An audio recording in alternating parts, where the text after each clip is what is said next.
Good morning and welcome to the Corporate Governance and Audit Committee. My name is Councillor John Taylor and I'm Chair of the committee. I'll just start by asking the committee members to just briefly introduce themselves. We have a number of officers with us here in the room and online. When they contribute, I'll ask them to introduce themselves as well. So I'll say I'm Councillor John Taylor and I'll just start from my right. Andy North, Independent Member. Nick Booth, Independent Member.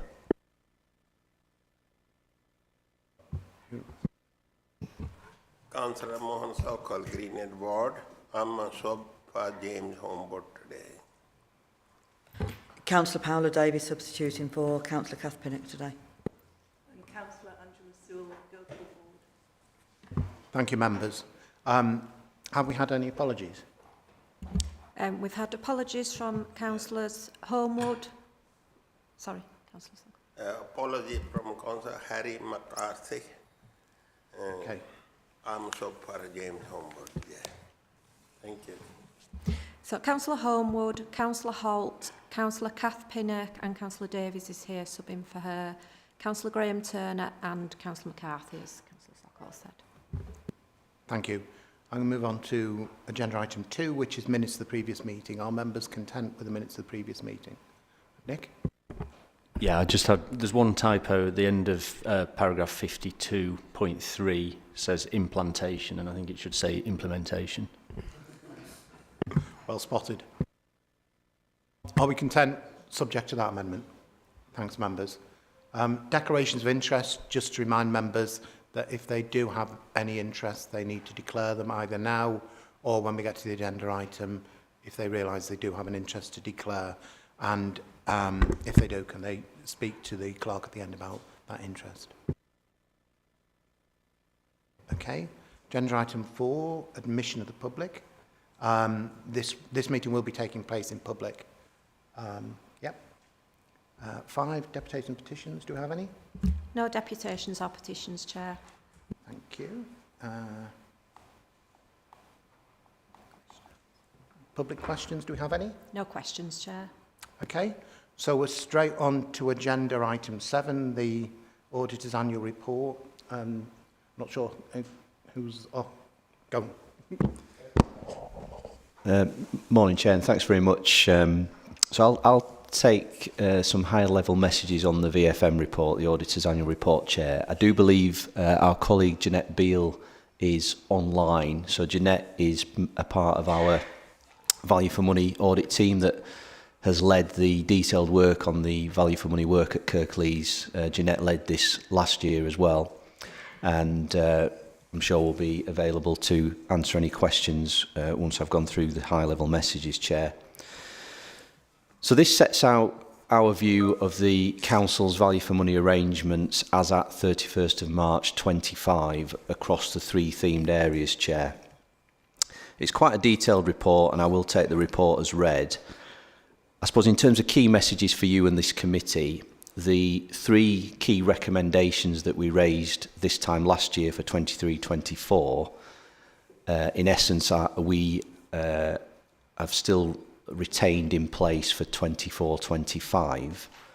However, what I would say, Chair, is that certainly on 2 of those 3 key recommendations, we have acknowledged the progress that the Council has made and is making on them. So particularly in terms of the financial position of the Council overall, we have seen improvements in that particular field during 24-25, and those are continuing into 25-26 to date, Chair. But as at 31st of March 25, we believe that there was still sufficient progress needed to be made in order to reduce that key recommendation. And as at March 25, we didn't believe that the Council had quite got to that place yet, but nevertheless we do acknowledge the progress that has been made. And similarly on the housing regulatory finding matter, we do note the actions that have been taken up to March 25 and subsequently on that particular matter. On the 3rd key recommendation, Chair, in relation to DSG deficit, which as members of the committee will recall is a a national issue affecting a number of metropolitan and single-tier authorities across the country. We have seen, I suppose, the deficit position increase. However, there appears to be a potential national solution to that forming from government that may well reduce that risk in the near future. So I think on all those three key recommendations that we've raised for the last 2 years, we will be commencing our 25-26 VFM work shortly. That will again be led by Jeanette and her team, and we are aiming to report that to an earlier timetable, Chair, for 25-26, and we're aiming for the end of November's audit committee on that particular one. And we will clearly take a view as this year progresses in terms of the actions and delivery against those points during the remainder of this year, which may lead to a different set of conclusions in November of this year. But as at March 25, that was our view, and we ultimately retained the 3 recommendations from the prior year. So I'll pause at that point. I'll say Jeanette's on the big screen as well, and happy to take any questions, Chair. Thank you. Thanks. I mean, I'll open it up to members first if members have any questions. Yeah. Yeah, thank you for the report. Very interesting reading. And in relation to those 2 specific points on financial stability and dedicated schools grants, you've just explained, I think, that was the position as at the 31st of March 2025.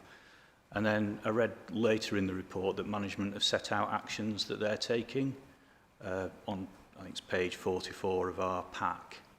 I just wondered if you would also look at those actions and consider whether they're impacting on your assessment, or whether that's something that you would do in the next report that you present in November.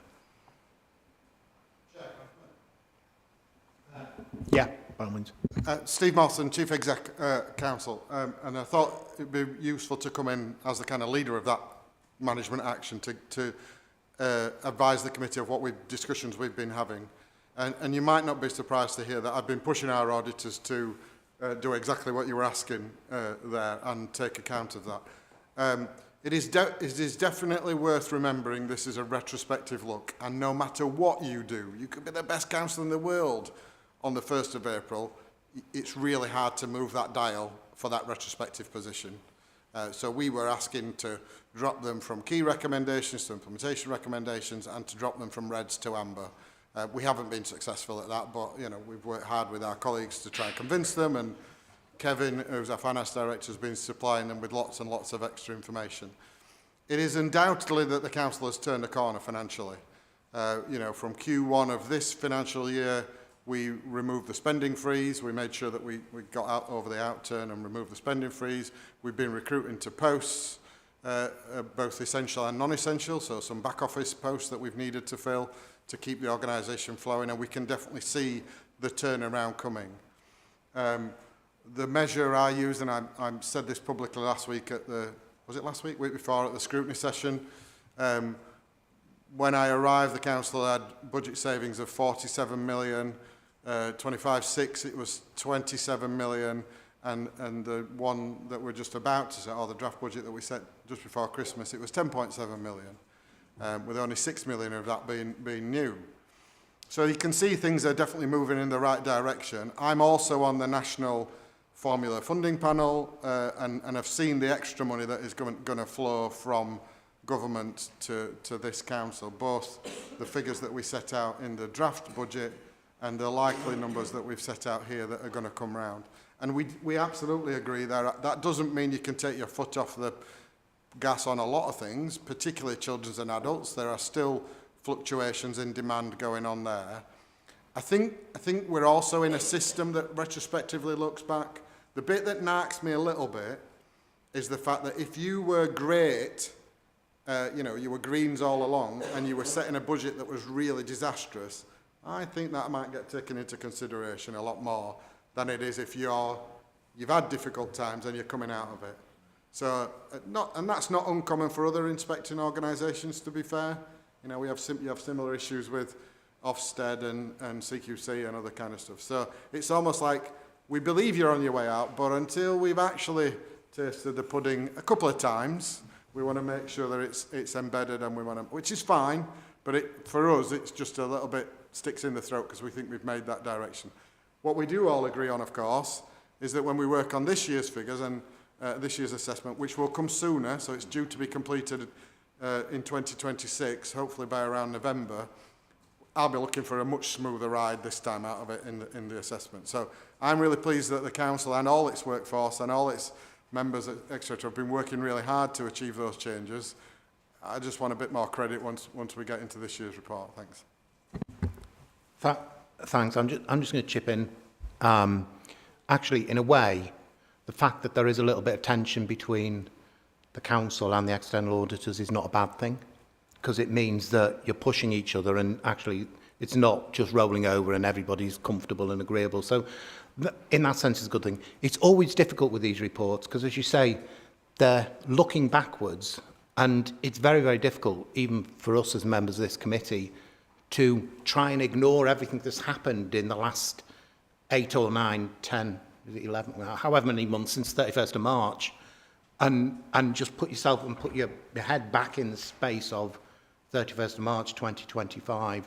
And, you know, we had 3 high-level issues, and what we're basically saying is we're acknowledging that there is good movement on 2 of them. There's a bit of tension about whether it should be red or it should be amber, but that's a judgment call always. And the third one, we know, is nothing really that this council can do without the government. And if the government removes the support that currently is in place, not only this council, but councils across the country will be bankrupt. So, you know, in a way, yes, it's red, but there's not a lot this council on its own individually could do to move that dial, really, without the government doing something. Yeah, if you want to come back in, Steve. So just on SEND, the council has made massive progress on SEND. Can I sit here and say I'm perfectly happy with all where we are? Absolutely not. There's still stuff to do, and not just from a financial perspective, but at performance as well. We're creating more provision. We're making sure families and stuff get what they want. I do think there's a big announcement coming. So when the final settlement we get this year, particularly on deficits, I think there'll be a big announcement coming from government. I think the OBR have recognised, not just this council, but I think it's about, the current deficit for the country is about £5 billion. I think the OBR have recognised you can't keep doing that. You've got to have a plan to get yourself out of that, not just for one council, but for many councils. The fact that we've been in a safety valve position actually is going to help us, because I think what will happen, and this is only Steve Mawson's version of it at the moment, but what I think will happen is every council will need to go through a bit of a plan approval for your direction of travel before government release resources and money. So, as I was explaining to some other colleagues, if I'm parent and I'm signing off your credit card and I'm not going to pay you all, I'm going to make sure you pay a bit of that credit card yourself before I kind of pay it all off, kind of stuff. So there will be that resource, and I think that puts the council in a relatively positive position, because we've been working with DFE advisors and others, and they're happy with our progress, but you know, demand is an issue, etc. So again, I'm on all of those issues. I'm kind of, you know, I'd like us a bit further down the line and a few more greens, but comfortable that we're heading in the right direction. And I think it's worth mentioning, isn't it, Steve, that there's 2 new schools that are being built currently. You know, that is, you know, a very clear indication of action by this council. It's not just, you know, we're not burying our head in the sand or anything. There is actual action being taken. But yeah, to resolve it completely and get this off the report requires government intervention. I'll go back to colleagues. Yeah, Andy? So what I heard there was, you know, there's really positive interaction between management and the external auditors. So it's not just like a once in a year type conversation. There's an ongoing conversation to make sure that the actions are, you know, progressing, you know, in line with expectations. So what you don't want is any surprises, obviously, towards that sort of November reporting period. Yeah, if I may, Chair. So I think in the 2 years that myself and Greg and Jeanette have been on the audit, we've had a very high level of engagement from Steve, Kevin, obviously other key statutory officers. So we meet on a quarterly basis as a minimum, and then if there are any significant issues on either side in this modern era of Teams calls, we can quite easily put one in. So it is important, and a very key thing for me across all my audits is to have that client engagement throughout the year, not just at the year end when we're doing the accounts and trying to finalise the VFM report. So we're absolutely adamant that regular level of engagement continues throughout this year. So those quarterly meetings will happen, and then as people have said, yes, there is a bit of discussion, robust discussion on some of these draft reports, but that's good because it shows that the council takes external audits findings very seriously, and that's a good thing from my point of view to have that. If we were sending out draft reports and they were sort of nodded through by management, that creates a slightly different problem. So for me, some of those meetings are do have some sort of robust discussions in them, but ultimately, these two reports, this one and the one that we'll come on to, they're our view as your independent auditors, and clearly management have their view on certain aspects as well. And I think the other thing is we regularly, through this committee, these three issues come up in this committee, not every time we meet, but very frequently. They'll come out from internal audit, they'll come out when we look at risks, and other reports that we see through this. So then seeing these here today was no surprise to me, and I doubt it was a surprise to members of the committee either. So I presume we've completed that point. So there was another comment that I had on another one of the recommendations, which was IR2, which relates to the monitoring and oversight of major projects. So the management action on that said that arrangements would be reviewed by the end of 26-27, which is obviously quite a long way down the line, potentially by March 2027. So that action just seemed a bit vague to me with a very long timeline. So I'd be looking more for urgency around that to make sure that the council's really on top of demonstrating that it's exercising effective oversight over that spend, making sure that it's got clear scrutiny on what are actually really strategically important investments. So I just wanted to raise that as a comment. I think another example where we don't entirely agree with our auditors and we wanted more time to convince them what already happens, because there's quite a lot of oversight, and if you go back through the cabinet agendas for the last year, all the monitoring and update reports that have been brought to cabinet on those major projects.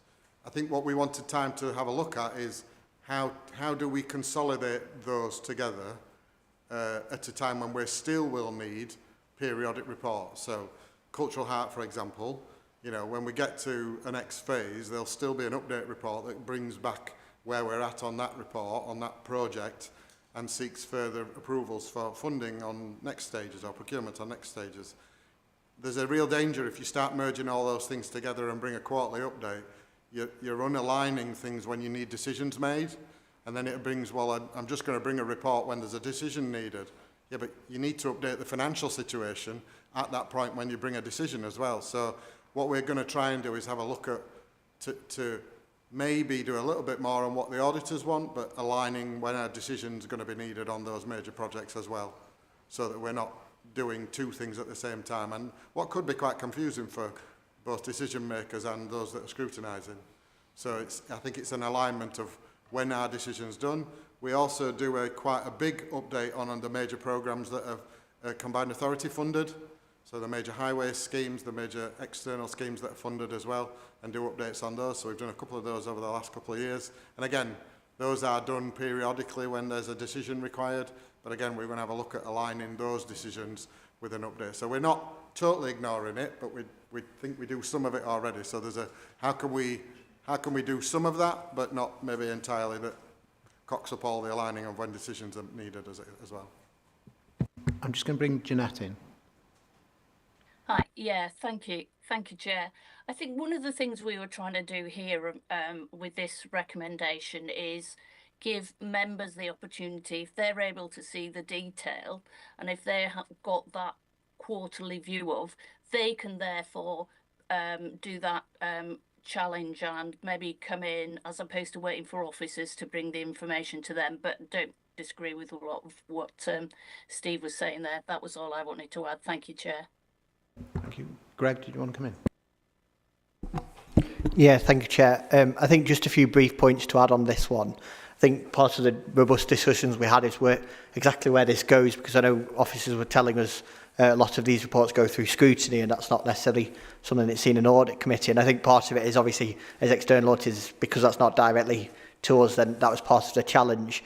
I think just a couple of other points we'd make. We know kind of through our attendance at this committee, there's a lot of financial expertise among elected members, also the independents, and it felt right to us that such reports where the big capital spend, big financial risk for the council potentially are benefiting from some of that challenge of members.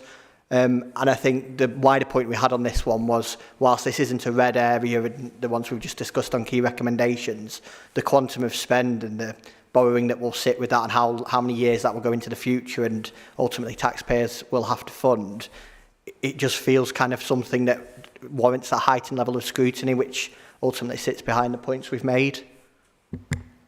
Thanks, Greg. I think this is a good example of where there is a constant ongoing debate about what is within the remit of this committee and what is within the remit of scrutiny, and there is always a danger that line gets blurred, and if it gets too blurred, you end up with a situation where neither are really owning something.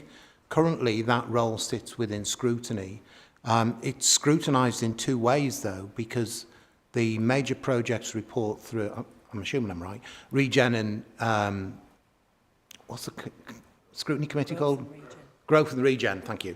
But also through Overview and Scrutiny Management Committee that look at and scrutinise the finances. There is an element of that. As Steve well knows, personally, he and I have had several discussions around our capital plan and our projects and the refreshing of them and the changes to those. So it is happening. Maybe the visibility for you guys isn't right at the moment, which is probably just something we need collectively to take away and reflect on, about how do we give you the confidence that scrutinising of those major projects is happening and is appropriate. Yeah, there's maybe something to pick up there, Steve. Yeah, I don't want everybody to think that isn't a tension in most places. It's I think as someone, it's kind of a positive tension to have. I know it sounds a bit weird, but it is kind of a positive thing to have, that people think. We have heard here some frustrations from some members. We don't get an update on the capital planning. Well, that's because it's not in your remit. So we're happy to provide links to reports. Audit committee is the system of governance, not necessarily the governance of everything. So it's quite hard sometimes, and I think that's a positive discussion to be having. It's not a hide it away and don't discuss it. It's a bring the debate out and say, well, here's where we bring the update reports, and we would say, well, what do you define as major? What do you define as non-major? And is it more than $1 million and less than $1 million? Is it something that's off track? Is it on track? Those, again, are positive things to have. Those are positive discussions to have. And, at a time when the council is spending a lot of money, not just our money, to be fair, we quite like spending other people's money as well, but it's all public money, and it's important that we have those debates on whether it's combined authority money, whether it's levelling up funding, whether it's other stuff. What are the risks that the council is carrying through a governance perspective? Absolutely right debate to be having. What we don't want that to drift off into is, we want you to do this with this scheme in this place. And there's a danger in that, we want Cabinet to do this with that money. Well, that's not the remit of the committee. It's the system that's the remit. And that's the, making sure, as Councillor Taylor says, we're serving all the needs, whilst both myself and Sam as the monitoring officer are very clear where the remit of one committee stops and the remit of another starts, and the role of Cabinet in that matter. So that's why we've got the wording that says it will come to a member-led committee without specifically saying which one. Thank you, yeah. No, we've previously, I think, talked within this committee about the role of independent programme assurance as well, just to give that assurance and governance and oversight, which sits alongside, I think, the scrutiny committee. And certainly in the last meeting, we talked about perhaps having a presentation on that at a future meeting here, just around how the council, you know, gets that assurance, make sure that we've got that real sort of strength of governance and assurance across the portfolio. So, yeah. I think we've asked David Wildman to come and present. We have got a little thing called an election coming up as well. Yes. So depending on the ability of the members that are elected after May, might need more training or less. So, you know, if we get a lot of returning members that come back after May, great, well, let's crack on with some of the training and update. If we've got a raft of member change, that's going to be a member development programme that takes a lot more work. So again, I think we've tried to build in a little bit of flexibility of let's just take stock after May and understand where we're at. Thanks. Any other members wanting to come in on this? Yeah, Mo. Thank you, Chair. I never attended meeting before here, I think, for some time. I think listening to from both sides, from you and the Steve as well, I think members need better flexibility, yeah, to prepare everything. As he explained, there might be some problem on quarterly report or whatever. I think we need to stick with that. Thank you. If we're content, do we want to move on, Gareth? Yes, happy to do so, Chair. So the other key report before you today is the ISA 260 on the Council's 24-25 annual accounts. So again, quite a detailed report, some quite technical issues in it, but if I may, Chair, just to try and draw out some of the key messages for you and other members. I think the first key thing to say is that we're on track to issue a full, unqualified, clean audit opinion within the next week or so, Chair. So that is a good outcome for the Council. We've talked a lot over certainly the 2 years I've been involved about the number of councils across the country that have been impacted by disclaimed and backstopped opinions. This Council's obviously never got into that position, and you know, the fact that you've got another full unqualified opinion is a positive outcome. There are no audit adjustments impacting usable reserves or what might be deemed proper money, if you like. So the money that Kevin's got in his MTFS, there's no adjustments that impact that. So again, that's another positive outcome. There are some audit adjustments and some recommendations included within the report that we've identified. One around IFRS 16 lease accounting, which was an issue that was identified after the Council issued its draft accounts and received its expert advice from its advisor. Say that issue has been adjusted for, but ultimately doesn't impact on usable reserves. So I think from my perspective, it's great that we've got to this position. Again, there's been one or two areas where there's been some robust discussion, a bit like we had on the VFM report in a couple of issues, particularly around the certain valuation of assets and the presentation of the cash flow statement. But ultimately, we are going to be in a position to conclude the audit in full and issue that unqualified opinion. I think both sides are going to meet at some point, probably later next month or early March, to have a sort of wash-up meeting, post-mortem meeting about what's gone well and what were those areas that were potential sticking points on either side. Certainly Kevin and James are very keen to meet with us on that. So that will take place, Chair, with a view that, again, we're trying to bring forward the timetable for the 25-26 accounts audit. So the view is that hopefully we can get that concluded and this report will come to this committee at the end of November this year. So, in other words, both the VFM report and the ISA 260 on the accounts will come forward a committee from January to November, and essentially trying to run 25-26 as a dry run, because for 26-27 the national backstop deadline is coming forward to the end of November 27.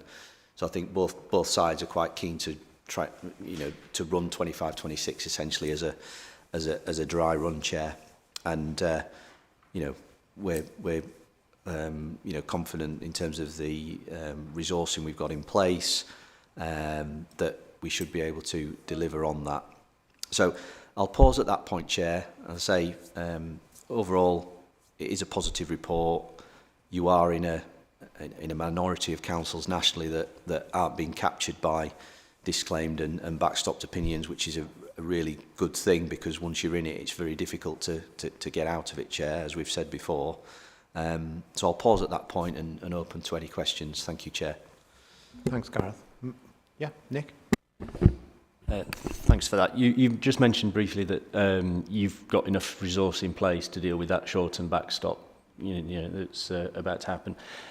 Do you believe that the council finance teams and the other teams that you deal with have also got enough resources in place, or do you envisage any particular bottlenecks where you think they may not reach that date?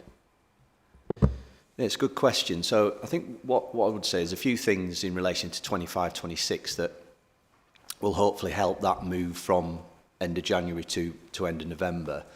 So in terms of resourcing, yes, I mean, Grant Thornton as a whole have significantly recruited over recent years, admittedly at the sort of trainee end, but some of those are now coming through to be part qualified, and we've got over 100 people in the north, and we're planning to run our audits in sort of concurrently with a second audit, with the same audit team that will flex between the two, between sort of the beginning of July and the end of November, to give that flexibility to work across two audits.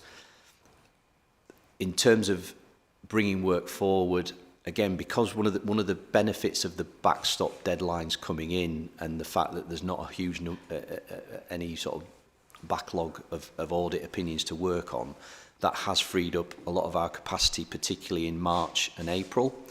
So as a firm, we're trying to move back to where we were probably pre-COVID times, whereby we did actually do some early testing in that sort of March, April time across our NHS and local authority clients to try and take some of the heat out of summer and autumn in local government. So I think that will help. I think in terms of the council's finance team, we think it is a well-resourced finance team. When you look across other local authorities, a lot of experienced members of that finance team. I think what will help is the implementation of some of the recommendations on some of the areas that in the 2-year ends that Greg and I have done have probably taken a slight disproportionate amount of time. I mentioned valuations and cash flows as sort of two of those areas. So I think if some of the discussions that we've had over those 2 years around how those can be presented maybe a bit more efficiently, and that will help, because that will take some of the time pressure off both sides, to be fair, both ourselves and finance colleagues. So I think there's a lot of reasons why the accounts audit at Kirklees should have the ability to make the shift to the end of November better than most audits, because you've always had a fully signed opinion. We're not dealing with having to regain assurance on disclaimed opinions or anything like that. There's a consistent, experienced team on the audit side. There's a similar one on the finance side. So we're going to work very closely with Kevin and James and colleagues. Again, that regular engagement and dialogue that hopefully will deliver the accounts and VFM work to the end of November rather than end of January's meeting. Thank you, Chair. Yeah, Andy.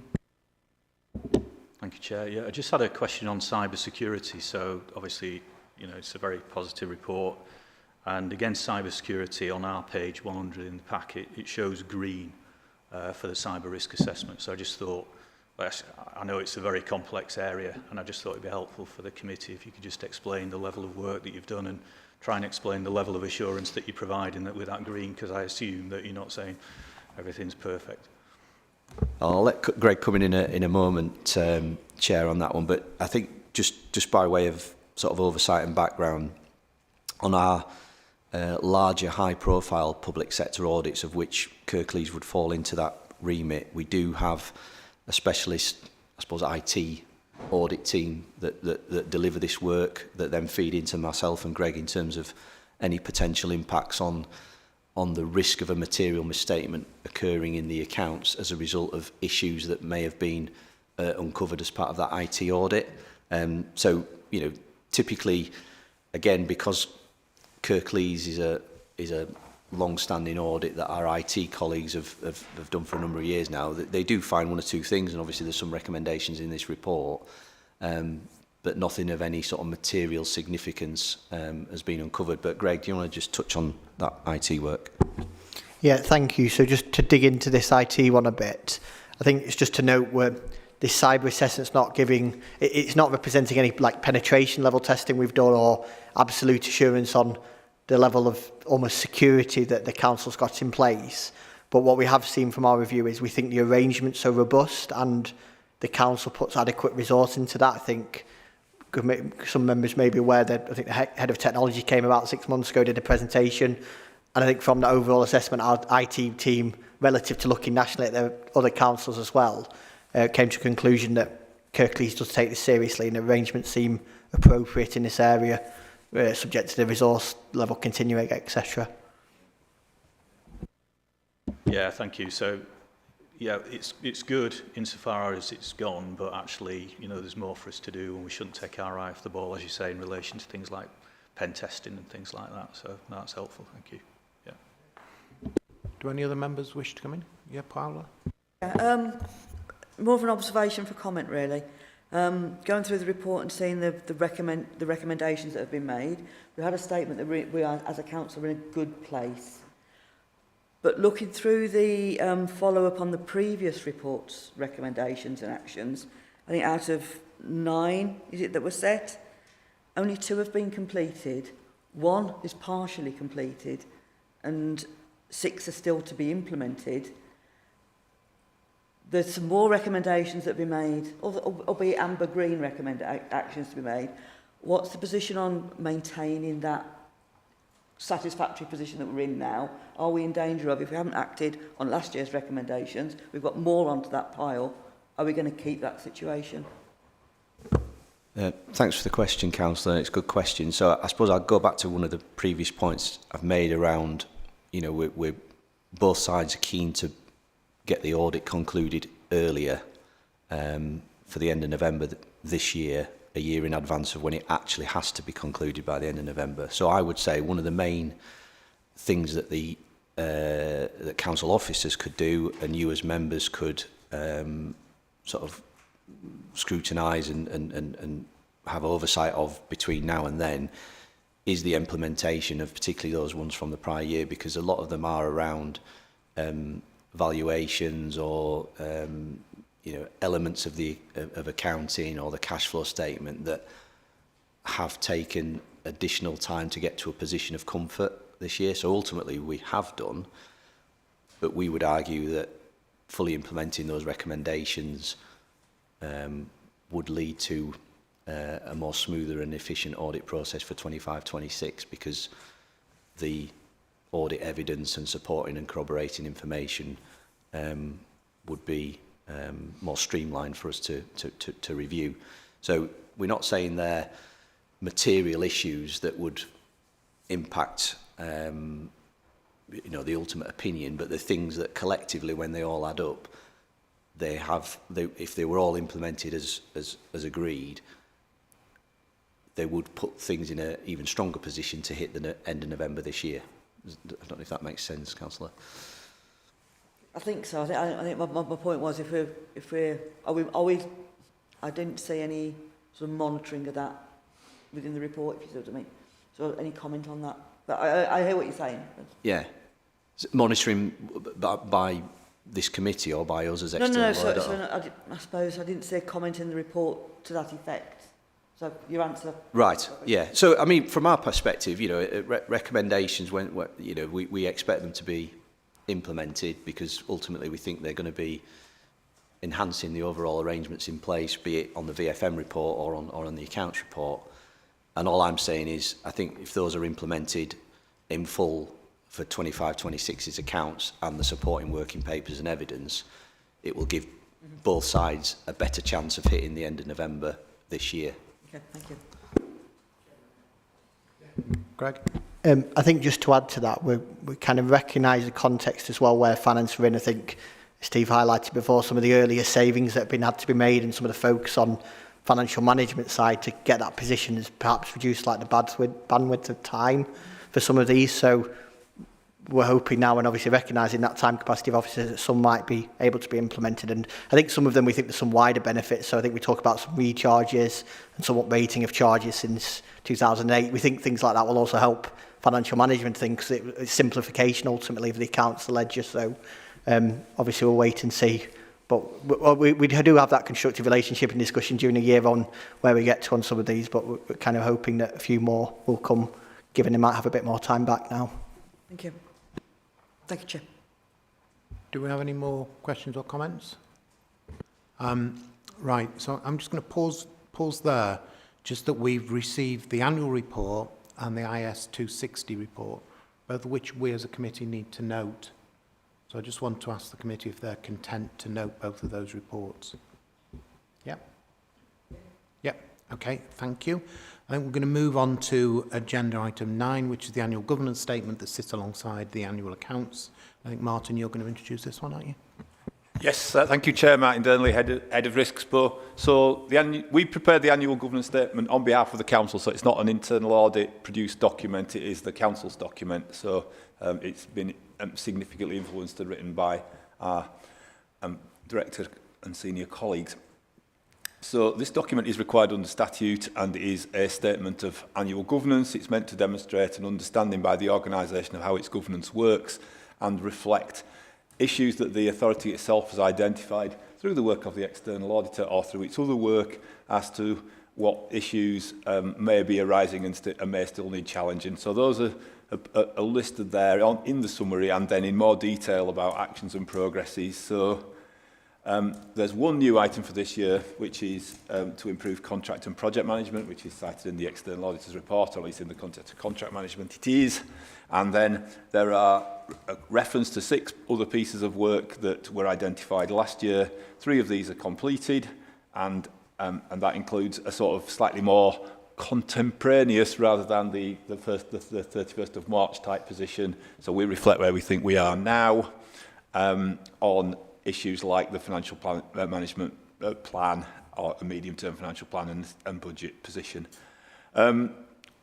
However, as you see, there are still a few things which are still considered amber and in progress from our point of view, which is housing, identified by our external auditor colleagues as well, the implementation and issues associated with SEND, and issues around the management of data.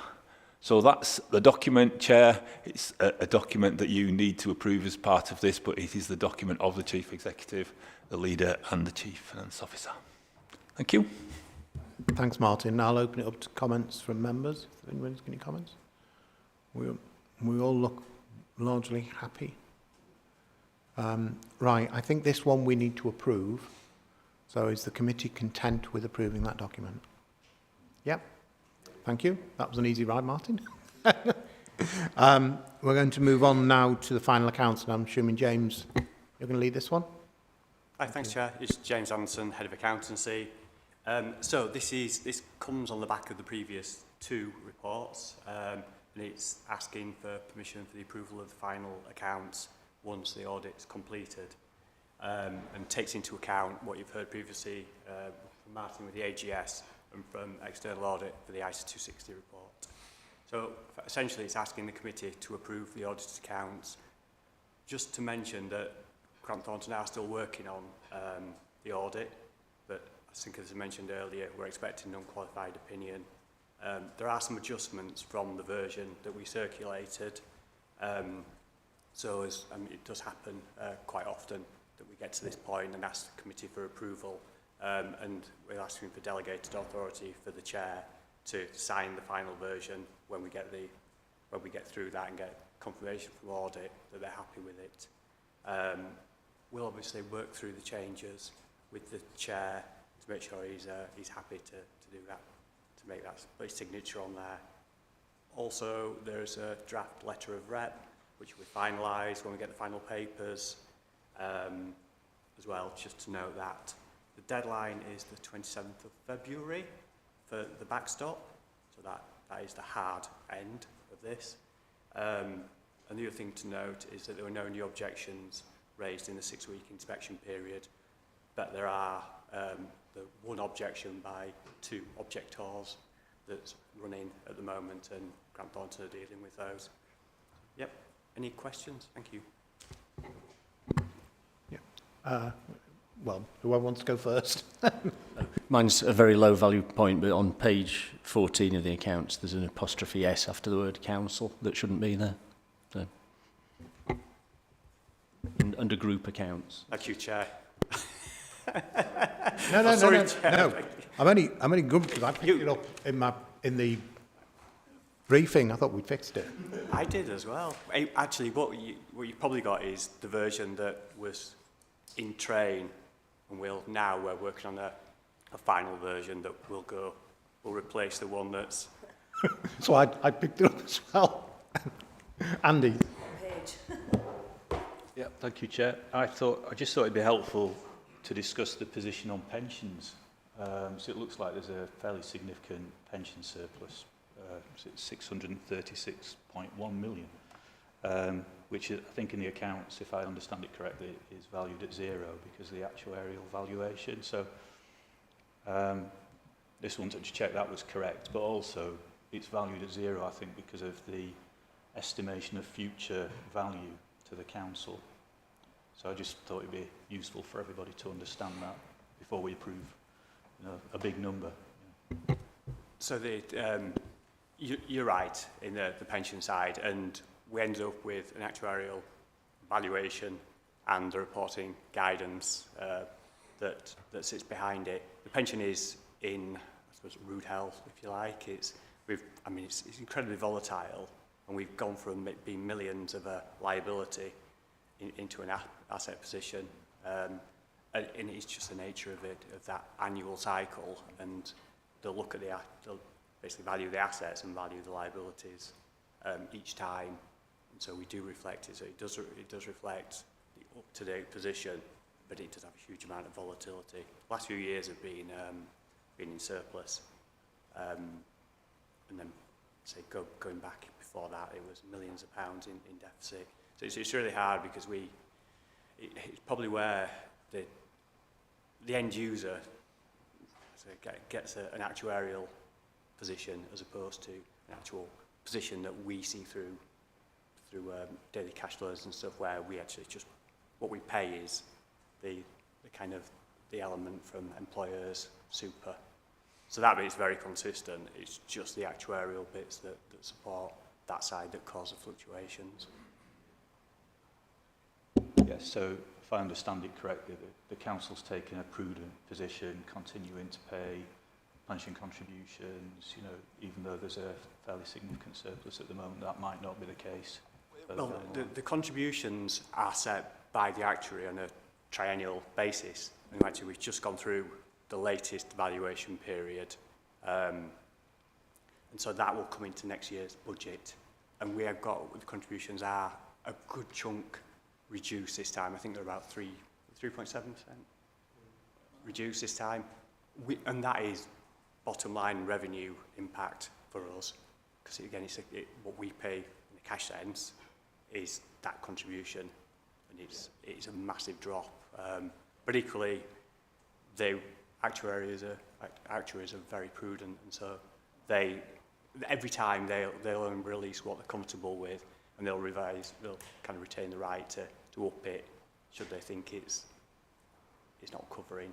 But yeah, it's been on the back of several years where it's more than 100% funded which is a really nice position for the pension fund to be in. And that's a positive, really, because it'd be far worse for it to be the other way with a large deficit, and then you're constantly under the threat of those contribution rates going up. I'm just going to bring Kevin. I think Kevin wanted to comment. Thanks. Kevin Mulvaney, Service Director, Finance. So just building on James's point, he's absolutely right.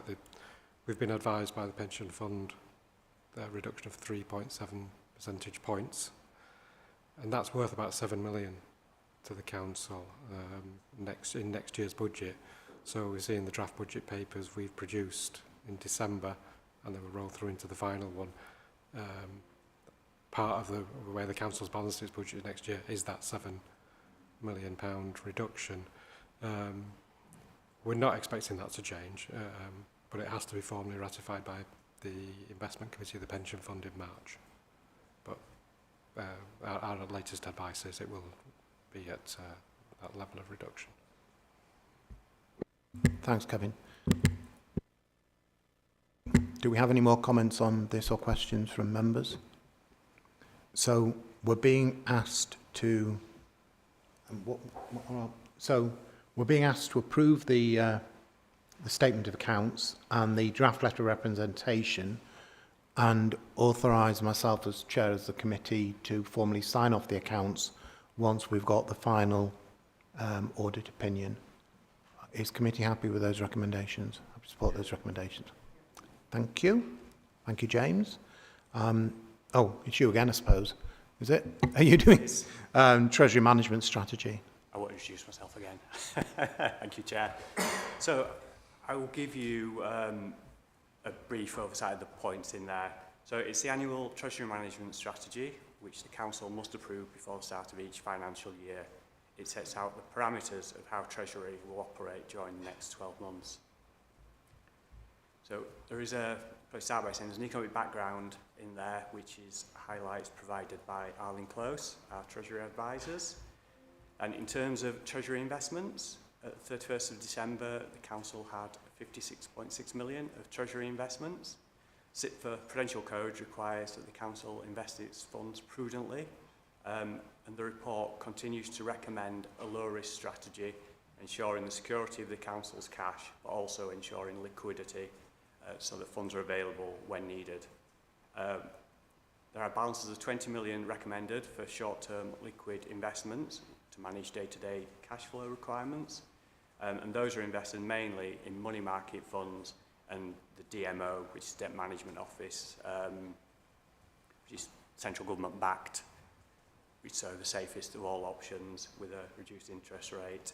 And the other main area is other local authorities. There's always been a significant amount of LAs who will trade with each other over a short-term basis, often a week or days, potentially running to several months. All are considered secure investments. We still have 10 million invested in the CCLA, so that's the Local Authorities Property Fund, which allows some diversification of the Council's investments balances. So the total amount that we hold is 30 million. In terms of borrowing, the Council had 791 million of borrowing as at 31st of December. Table 1 of the report shows the CFR, capital financing requirement, and this represents the Council's underlying need to finance capital expenditure by borrowing or other long-term arrangements. The loan CFR is significantly increasing from the impact of the capital plan. So then we look at the borrowing strategy, which is how we're going to borrow for that. And the approach over the last few years has been to take a combination of long, medium and short-term borrowing to ensure a balanced risk approach. During the first 9 months of 25-26 financial year, the Council took 55 million of medium-term EIP borrowing from the PWLB. EIP is equal instalment of principal. There you go, sorry. And 67.5 million of short to medium-term maturity borrowing from other local authorities. Short-term rates have fallen over the past year and are expected to fall a little bit further, and so at the moment it provides a cost-effective option. So obviously we'll balance our budget setting and trying to meet budget requirements along with what we're doing. So we'll try and find that optimal place in the yield curve in terms of length of borrowing and who we're borrowing from to stick within budget. Short and medium term loans can be refinanced when rates are lower, which is what we have been taking advantage of. But the council does have a large longer term borrowing requirement, which will ultimately require longer term borrowing to match the longer term assets. Council holds 30 million of LOBO loans, so lender option, buyer option, and we will repay those LOBO loans if they are called, and we'll borrow from the PWLB to replace that loan. So I think most of these loans, probably 3 left now, the option part is at a specific date, they can call that loan. So normally we'd have a communication with them, say a week before, asking about an intention, so that if they do intend to call it, we find alternative and we'd be ready for that transaction to be repaid on the date that they call. That decision is with the lender, but it very much reflects the interest rate on that loan, on whether it's better for them to, if they think that they could get more money on that loan elsewhere, they could say to us, we want that money back and either accept our higher rate or repay us. So that's the nub of the transaction. External borrowing is forecast to be 836 million at the end of March 26. So that's kind of a quick run through of the main points. So over to questions. Thank you. Thanks, James. Members? Andy? Yeah, it's a pity that we can't just borrow from the pension scheme, isn't it, on the back of the last conversation. Might be a bit cheaper for interest payments. But, yeah, there's a stark contrast really between the investment strategy for the pension, which you said was quite volatile.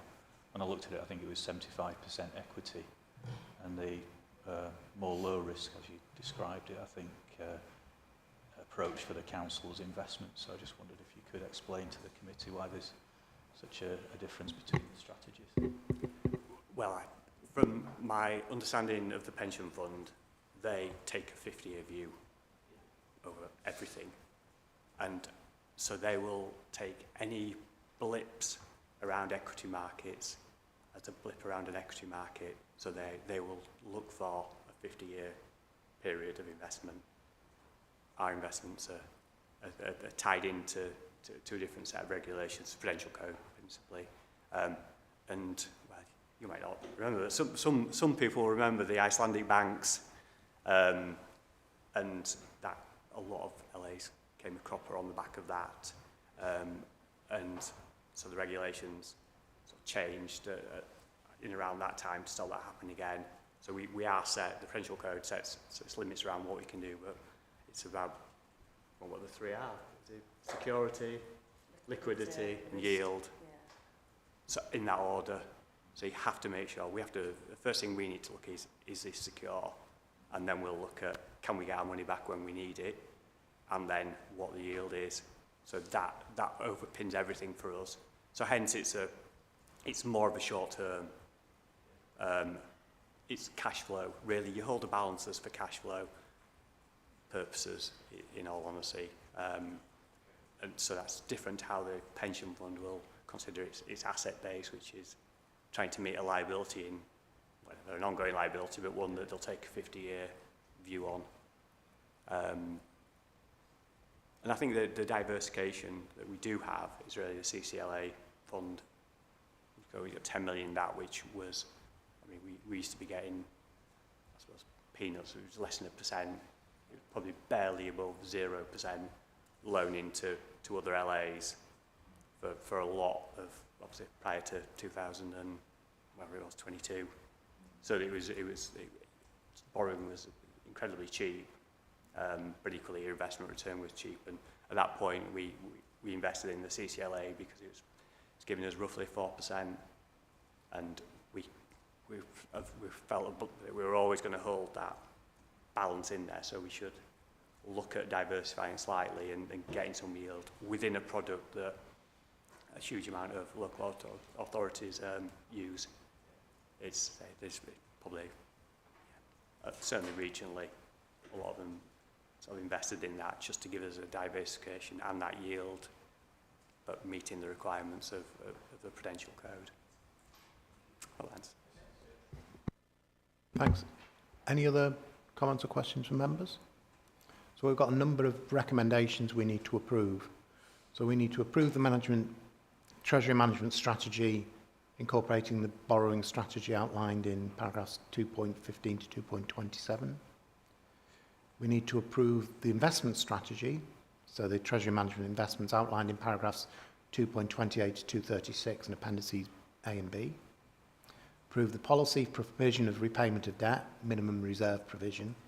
Sort of regular members of this committee will recall we've debated that and discussed that in some detail last year, which is outlined in paragraphs 2.37 and 2.38 and Appendix C.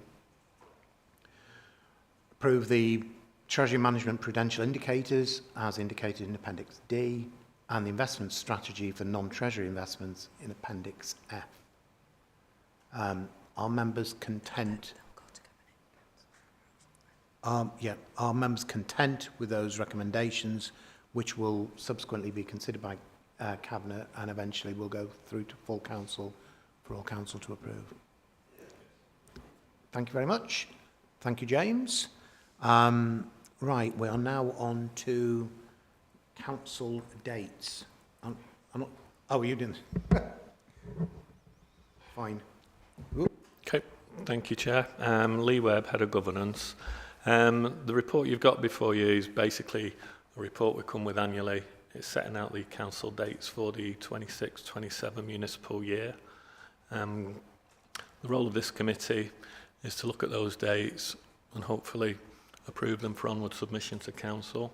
The dates that are within the report got the same number of council meetings. They broadly reflect the dates that we've had for meetings this year. There'll be the meetings are sort of split between holding exec to account and key discussion meetings. One of the meetings will be set aside for the West Yorkshire Mayor to attend. And as I say, that's basically it. The dates are there for approval or comment. And as I say, hopefully we'll go on to council in March. Thank you. Thanks, Lee. I mean, we had a long debate about council meeting dates last year because we were not content we weren't having one in March. And that's been addressed for this current year. So we brought the budget meeting forward so we could have a March meeting. And that's replicated in this set of dates as well. So I'm comfortable with this, but I'm happy with any comments from any members, if anybody. Yeah, Mo? Can I ask, annual council meeting, yeah, which is in 26 May or any other year, you know, the members come, start 12 o'clock, 12:30, but there used to be mayor's dinner used to be, it was a tradition, it wasn't binding on any of us, it was a tradition. Mayor used to arrange a mayor's dinner on the same day when is a council meeting. So when councillors were available, members were available, or public members were, some of them available who were invited. But now, recently some mayors, they arrange their dinner on their own day, yeah, when they want, not on the same day when the annual council. I think it's saving members' time and saving officer time. I think it should be some advice given. We can't force the mayor, but we can advise them if they arrange those dinner, if they want on the same day or same night.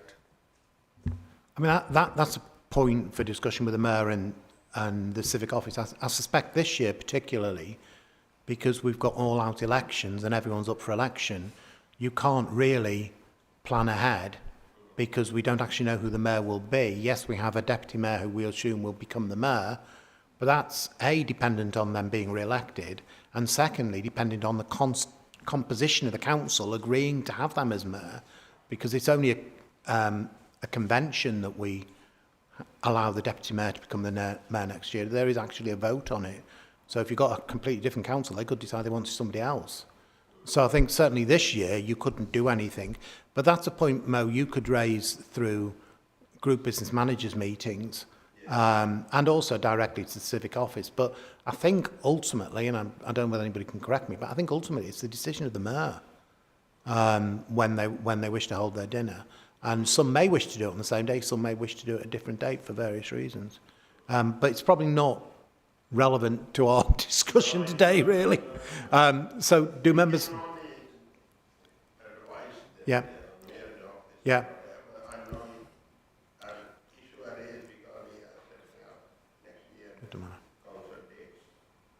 Yeah. So I'm just asking members if they've got any questions or comments on the actual dates of the council meetings. Are we happy to approve that so it can go forward to full council for a confirmation? Thank you very much. Thanks, Lee. And now we move to Nick, the Community Governance Review. Bit of a mouthful. Thank you, Chair. My name's Nick Howe. I'm the Policy and Partnership Manager. Committee will remember back in September they resolved to undertake a community governance review of those areas already parished and the relevant adjoining land. The first stage of consultation took place from the 1st of October to the 12th of December, and Appendix 1 has a detailed summary analysis of that. So today, the committee is asked to note the summary of those responses and approve the draft proposals arising from that first stage of consultation, and also to note arrangements for the second stage of consultation, which is scheduled to start on the 9th of February. Thank you. I'll open that to members. Do any members have it? Yeah, Andy? Yeah, of course, anytime we make any changes, there's a cost implication. You know, both through implementing the change and then ongoing potentially as well if you've got more complex structures. And I think there's some proposals in here about setting up new parish councils and things. So I didn't see much in the report that you shared around cost-benefit analysis, and I just wondered if that was part of the considerations at this stage or perhaps further down the line. I think, to be honest, if further down the line, I think this part of consultation is just testing out what those proposals were. And you're right, there are certain implications, particularly where residents may well move into a parished area, and that will be set out in the consultation. That's a consequence. But again, these are just issues we're testing out in the second stage. The report that will come back to this committee probably in August will be a lot more detailed on that. But we don't envisage a great deal of costs anyway, and it will fall on the parish councils to change and set up. Thank you. Any other comments from anyone? Did you want to?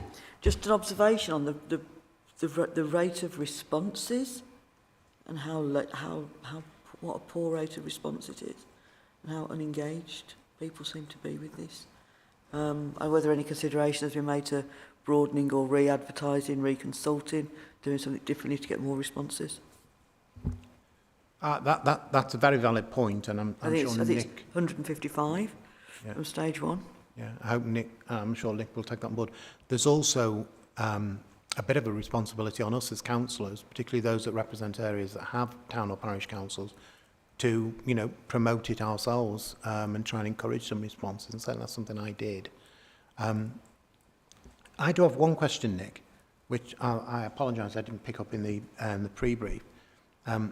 For I'm being parochial now, for the Kirkburton Parish Council, where I am, we're recommending, or we're suggesting we consult on whether we extend it to Whitley and Breezefield, and suggesting that we have one councillor for Whitley and Breezefield. There's something in the back of my head that says the maximum number of councillors you can have is 25. And we already have 25 in Kirkburton. So it just probably needs checking. Because I'm sure you can't increase the number of parish councillors above 25. Yeah, it's recommended good practice, I think. It's not necessarily what you have to do, but we will look into that. But I think it's just recommended good practice to 25. My personal view, being a parish council and having experienced parish council meetings, is the more numbers you have, the less productive the parish council becomes, to be honest. You know, having 26 people in a room debating an item is not particularly ideal.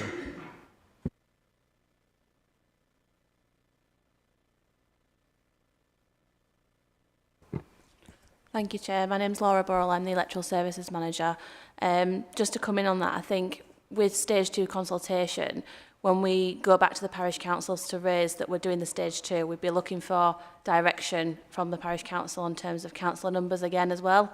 We didn't want to, you know, put forward our views on council number arrangements for different wards unless it was directly suggested in Stage 1. So it is still open for, you know, Kirkburton Parish Council could come back and say, if we have one parish councillor for Whitley and Breezefield, you might look at arrangements for other wards and put that in as part of Stage 2.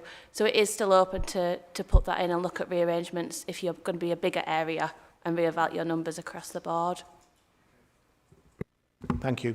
Any other? Yeah, Mo? I see on the report, those are some Homeforth Valley Parish and Kirkburton, we have got a good response. Yeah, Kirkburton is right on the top, is a 40 specific responses, yeah. Home Valley got 30, but Meltham and Marfield, very low responses there. The people are not interested to respond or not contacted properly. I wouldn't say it necessarily is that stark. I think certainly Meltham is much smaller than the other parish councils. So 12 responses in Meltham, and Meltham is probably a quarter of the size of maybe Kirkburton, I would imagine. So we only got 40 in Kirkburton. So in a sense, they're both low, if we're honest. They're a bit comparable. I mean, off the top of my head, I'm not sure how much bigger Mirfield is, but Mirfield covers the entire ward of Mirfield. Meltham only covers a proportion of Home Valley North. So they, you know, the size matters, remember. So it is slightly different. We're being asked to approve the recommendations that we move forward to Stage 2, where we'll go out and do public consultation. I think Nick will take on board we need to get better at how we get this out there, but there is a responsibility on us councillors that are in wards that have town and parish councils to help with that. Are we content with those recommendations, approving those recommendations? Okay, thank you very much. I think we're virtually at the end of the agenda. The only thing we need to cover now is just a quick look at our somewhat busy agenda plan for the next few months. It always is the way with this. Just trying to find the agenda plan. So we have two more meetings, one the 20th of February, one on the 24th of April. And as you can see on the agendas, there's a number of things that will be coming through. I'll just take any comments on any of that, or are we content with the agenda plan? That looks like everybody's content. Right, that then closes the meeting. So thank you to everybody, including those online that have attended, and for your contributions. Thank you.